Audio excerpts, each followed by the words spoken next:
Hello everybody, my name is Jeff Skaflestad, from Hoonah, born and raised.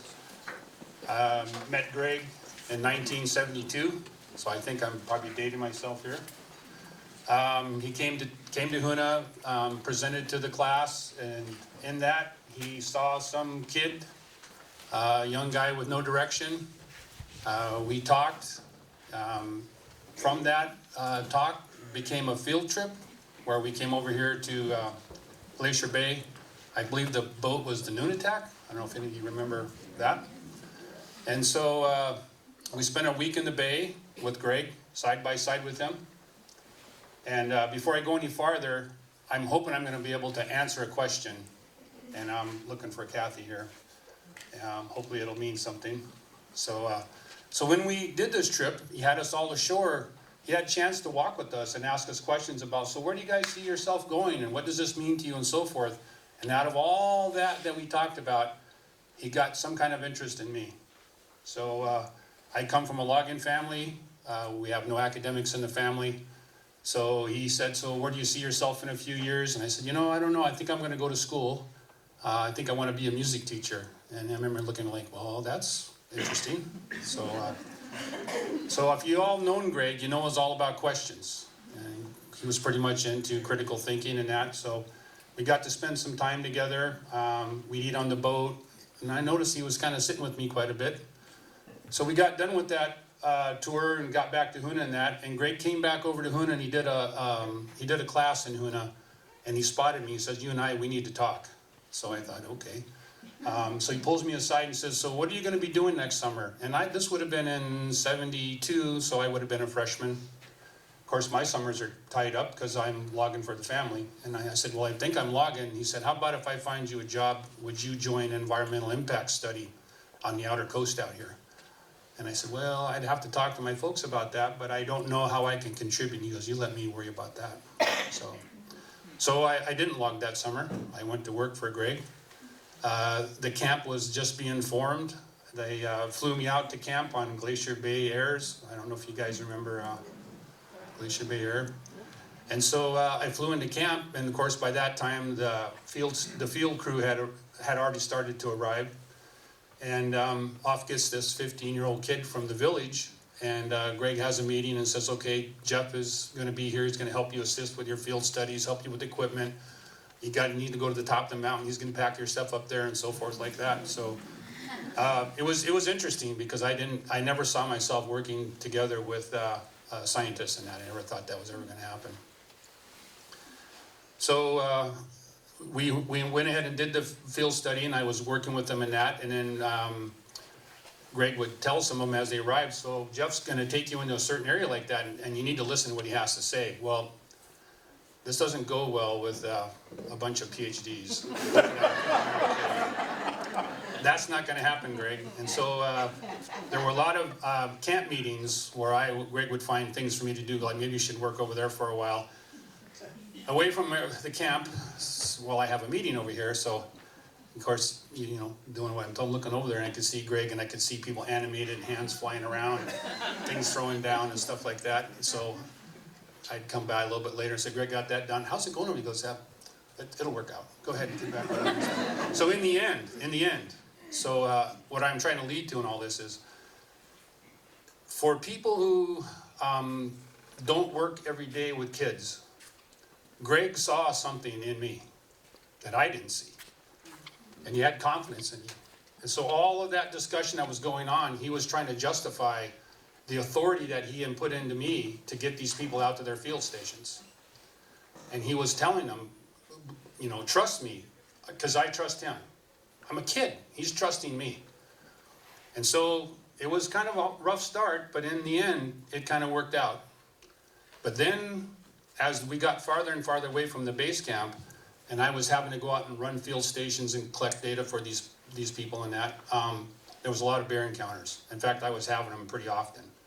And I was miles and miles away. And I'd come back and tell Greg, these are really close. This is getting too close. I really would like to have my rifle. And that, of course, we're still working in the park and that. So he goes, let me see what I can do. So again, dating myself, everybody knows Gildersleeve, who ran Glacier Bay here. Greg told him, you fly Jeff back to Hoonah, you're gonna pick up supplies like that, but he's gonna get his rifle and he's gonna come back. So remember, by that time, we're working as a team now. Everybody's getting along. They're working with the kid. I'm the kid. I know I don't look like it now, the kid. And all of a sudden, the plane comes in, I get off, and now I'm armed. Immediate bunch of meetings. Wait now, we had to accept him as a 50 and now he's armed? No. And again, the beauty of Greg was, he's like, listen, I wouldn't be doing this if I didn't trust and believe in him. I know that he'll do fine for you guys. So we got the first season under the belt.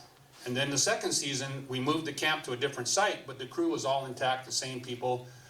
The kid from Hoonah flies in, and I got the rifle, and now there's no more meetings. Everybody's good. So in that, I met Greg in 72, worked for him in 73 and 74, completed the environmental impact study, and then I had to return back to logging and graduated in 1975. Remember, all along the way, this simmering behind the scenes here, what are you going to do when you graduate? So in all that time, with him probing, and of course he was a critical thinker, and asking the right questions, and letting me come up with my own conclusions, we got to about halfway through that process, and I go, well, you know, science is kind of interesting, I kind of like that. So by the time I graduated, I had decided that I couldn't make a living being a musician, so I went into science.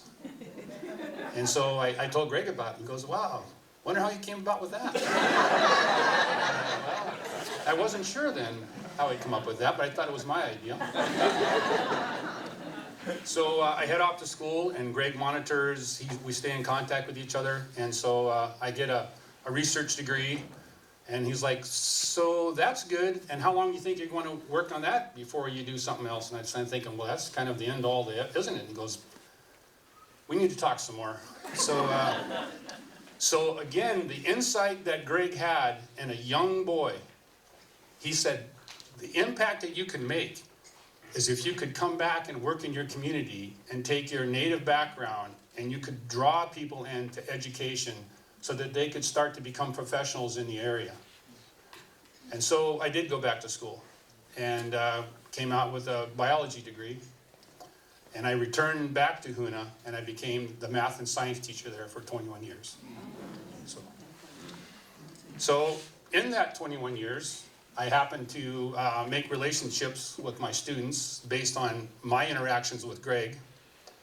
In that time, I took classes at Sonoma State University from the Critical Thinking Institute there. So I incorporated critical thinking into the classroom based on the model that I had gotten from Greg. And so now, years later, I have over 600 students that I stay in contact with. And they are professors and researchers and so forth. And one of my students is sitting right here in the front row, Sonia. And so the model that Greg used of taking someone aside and investing in them and following through with them, we've now produced the next group of researchers and leaders. There were many more students than the 600, but these 600 were ones that stayed in constant contact with me. I know their children, I know what they're doing in their careers and so forth. So in all this, I want to come back around to the first question I was asking for Kathy. Greg and I are sitting together, and I told Greg, well, where do you think all this is going to go? And he goes, I don't know. I really don't know the outcome of where this is all going to go. But I know we have to try. Okay, so Kathy,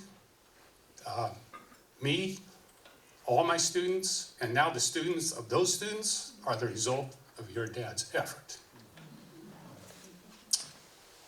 Thank you, guys.